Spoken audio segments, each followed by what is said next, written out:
All right, time for our lightning round. Our online jury has a lot of questions about the Trayvon Martin, George Zimmerman case. Each of our experts has 15 seconds to answer the questions. Let's begin on Twitter. Elaine, people are questioning why Zimmerman even had a gun, but he didn't have a permit. How will the gun play into all this? Yale Galanter, how will the gun play into all this?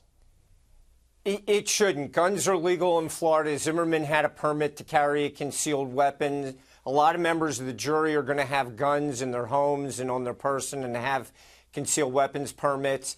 If he was lawful to have the gun, he was in fear of his life, he was able to use it in the state of Florida. Well played, Yale. Let's see who else has a question on Twitter. Michael, why should Zimmerman have listened to the 911 operator who wasn't even a police officer? Do they have authority as law enforcement? Holly Hughes. Yes, they do. They're not, they're not post-certified. They don't carry weapons, but they are law enforcement. When you call 911, you get a law enforcement officer, and he was told, we don't need you to do that. Now, remember, that wasn't a command. Stop doing it. But he said, we don't need you to do it. Well done in 15 seconds. On Facebook, Lisa asking, do the forensics support Zimmerman's version of the story? Has that info been released yet? Joseph Scott Morgan, what do you think? If he was, in fact, down on his back, we have evidence that he was damp on the backside, and also the relationship between the end of the muzzle and the gunpowder that we have. I think, yeah, it does. But also, they could have been standing. You never know. All right, another question on Facebook. Brenda, do you all think there will be a much larger split in public opinion and support compared to the Jodi Arias trial? How can that affect this trial? Joey Jackson.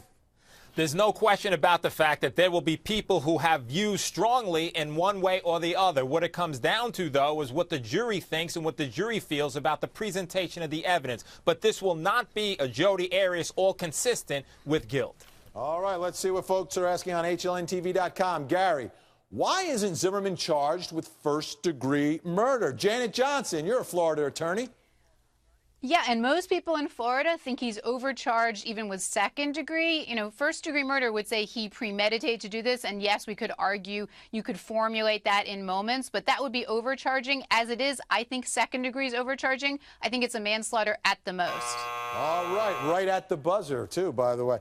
All right, time for one more question. This is from Jennifer. Why isn't Trayvon's character allowed to be explored in court? The bad behavior, drugs, trouble at school. Ashley Merchant. This evidence might come in at some point in the trial. It's got to become relevant, though. Either the prosecution has to put Trayvon's character at issue, or Zimmerman has to prove that he somehow knew about this, and this affected his self-defense theory. All right. Well done by all our experts. Keep the questions coming.